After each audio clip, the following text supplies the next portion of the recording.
for the people who don't know, you feel me? Name a couple of your favorite people that you done got to work with up until this point. Man, a couple of my favorite people to work with. Herb, of course. You know, we got some more stuff coming. Who else? Let me see. Who else? I ain't gonna lie. A lot of people, you know what I'm saying, like, man, they got their opinions on this dude. But Rico Reckless, though, like, he a cool dude to work with. And, like, his streams do pretty good. And I know because I'm one of the people that produce a lot of different records for him. Like, him and Herb and Mikey Dollars and Duck and Lil Chris was like some of the first people that even got on my beats when I started doing beats. Right. Yep. Now, when did you start getting to producing? Like, which came first, the DJ or the producing? I was always DJing. Like, I was DJing from like 2008. Then, like, when I started going up to the cell phone store, I had met Steve at Exclusive. Then I started DJing in the store. And then, that was a spot that the rappers, they came to all the time for clothes or for videos or shoes. You know what I'm saying? So I just started, though, connecting with all the rappers that came in the store. And then, so from 2008 till, like, I want to say I started making beats in 2016. Yeah, like the second tour that I went on with her, I went on 3 tours with her. It was the Ballin' Like I'm Kobe tour, the Dark Before Dawn tour, and the Smokers Club tour. And yeah, though, man, 'cause I wanted to make some beats for him, you know what I'm saying, at the time, because shit, I felt like that the only hits he had was Kill Shit and Rollin'. And I felt like, you know what I'm saying, I did that because, like, shit out the Rollin', it was everything and I like, and then which was Never Cared. And Never Cared was produced by me. Do you feel like Herb is one of the best rappers in Chicago? Like, starting from where he was, For sure, what I'm saying, to now. For sure. And you know what I'm saying, I know, you know what I'm saying, my city is thankful for a rapper, you know what I'm saying, like him, but no one more thankful than me, because if he wouldn't have did the beats he did of mine, Dirk wouldn't have redid it and I wouldn't be a platinum producer. Salute to G Herbo and Lil Durk, though. All right, man, let's talk about being a platinum producer, bro. Yeah. Like, what is it like when because you got to buy your plaque, right? Yeah. But what is it like when you find out, like, damn, bro, I'm a platinum producer. Like, damn. I'm one of them. You like, know what I'm that's like a milestone, you know what I'm saying, though? Like, you hit, though, you know what I'm saying, in this shit. Like, it's like, man, like, you made it to a certain point. Yeah.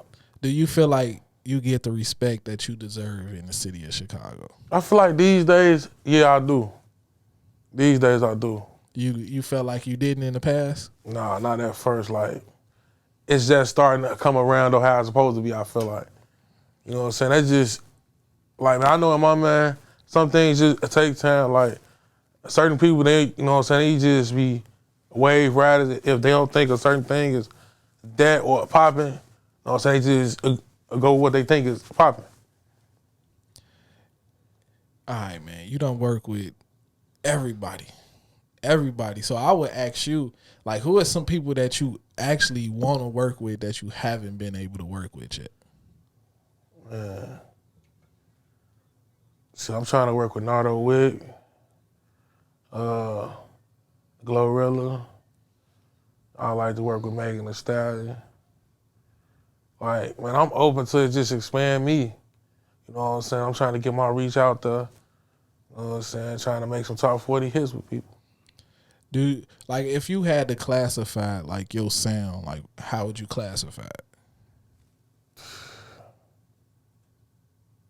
I don't know, like, because a lot of people try to make it seem like sometimes that, like, man, I'm just known for the trap or the drill type stuff.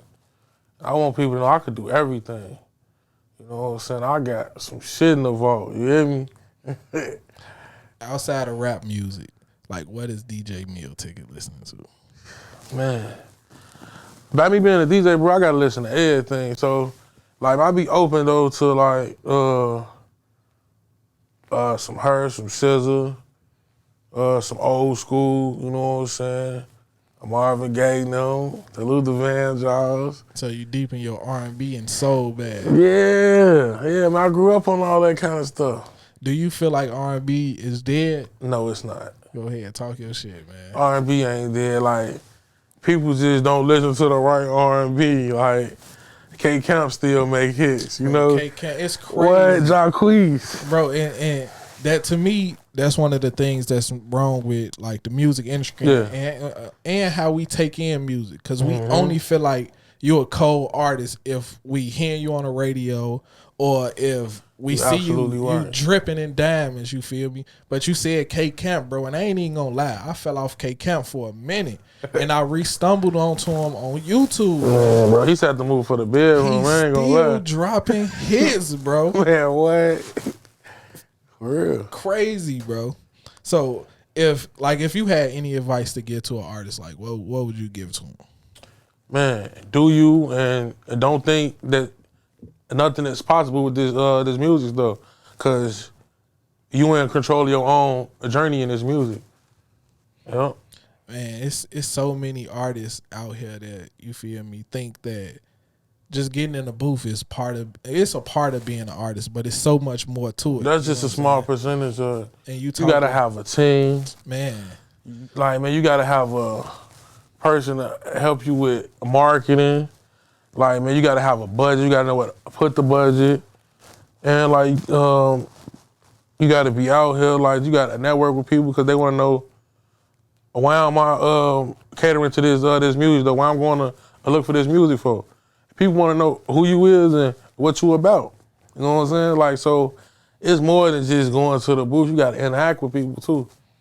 Now, wait, before we started recording, we was talking about how you got so much shit going on. You feel me? So once again, you answered it for me off mic, but tell the people how you stay in tune with what the fuck you got going on. Because a lot of people want to be in that position, but they don't know everything that come with that shit. Man, it come with a lot. Like, you got to be humble. You got to have patience. You know what I'm saying? At the end of the day, too, like, you know what I'm saying? I'm a father, too. You know what I'm saying? I got responsibilities. I got all kind of stuff to take care of. And then, but, like, I'm not just a DJ or a producer. Like, the artists call me for all kind of stuff.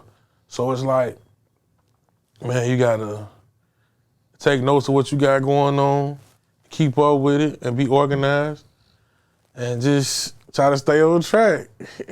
All right, now the other day, I seen somebody post on Facebook, and they was talking about deadbeat fathers, you feel me? Me personally, I don't know any deadbeats. Like, if I got a homie and they got a kid, they in their kid's life, you feel me? So tell me the importance of being a father to you, you know what I'm saying? Man, that stuff is important these days because, look, right, like,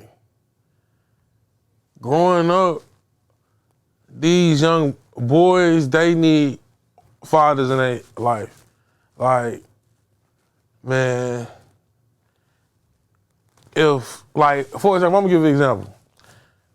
My son, right, like, I told him, ain't no reason that your teacher should call me and your mama. You know, like, so if he ain't got nobody to stand on him on something like that, he gonna keep doing it. Like, he gonna be out of hand. And like, he just gonna be this wild child. But a father like me, I told the teacher, okay, don't worry about it. I picked him up from school. He ain't expect me to pick him up this day. Right. And he came home with me, and I had to chastise him a little bit. You know what I'm saying? Then it's just like, stuff like that. Then like, he been cool for a while after that. So it's like, you gotta stand on being a parent too. And like, you can't be their friend. You know what I'm saying? Like, it's important though, because we gotta teach them though what we was taught and what we wasn't taught also. You know what I'm saying? Because like, if little boy is in the crib with a lot of women and don't got a man to tell him nothing, he gonna be a little feminine and he gonna talk too much and he gonna be just doing things that he shouldn't do. So it's important to have a father figure in a child's life. You know what I'm saying? Like, that time, though, is important. Man, I think being a parent is probably one of the hardest jobs in the world, bro. It is. Hey, look, I salute single mothers. Yeah. Because when I be taking turns and though we happen to have man, it ain't nothing nice. It get ugly out here, man. But at the same time, it's the hardest job, but it's one of the most gratifying jobs. Because you get, bro, growing up and seeing your kid grow up, you like, your kid trip and fall. You feel me? Like, damn, bro.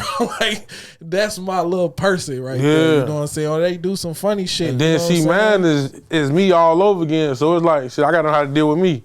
Like, so I know how to deal with me. So that's how I know how to deal with him. Right.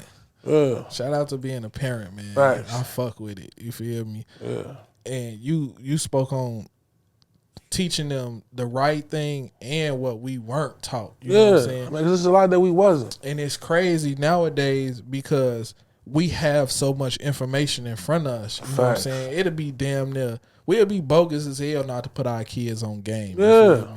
And I feel like our parents, I don't know if your father was in your life or not, but mine wasn't. You know what I'm saying? Mine wasn't at all. And now here I am, a grown man, you know what I'm saying? And he trying to hit the phone type shit, you know? And it's like, bro, you got to find a different approach than trying to approach like a little kid, bro. I'm a grown-ass man, you know what I'm saying? So, like, I can't teach my son or my daughter how not to take care of their responsibilities. Right. You know what I'm saying? Because I know what happens when you don't take care of your responsibilities, you know? So that's real, bro. Mm-hmm. Now, what would you say is one of your like favorite moments that you had up until this point? As far as what? Anything in life, bro. Because you done seen just some of the biggest traveling, stages. Like, going around the world, like, and being able to, like when I pull up to another city, and like if I tell people I'm there, you know what I'm saying, to love our kid, or like even just when people see me in a different city, you know what I'm saying, like, and then like, hey, that's my second home, like, man, they show hella love in Atlanta.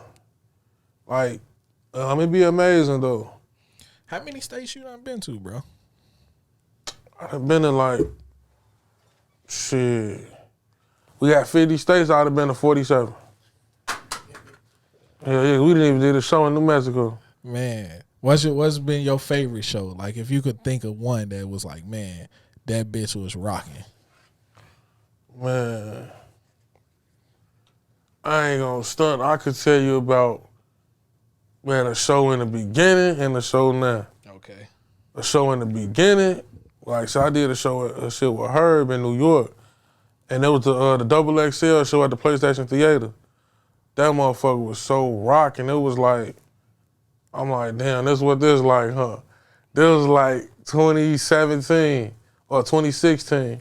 And then now, like, fast forward, man, and I did a show with Nook in August in Canada. And that was like, man, it was like a Rod Wave type of crowd.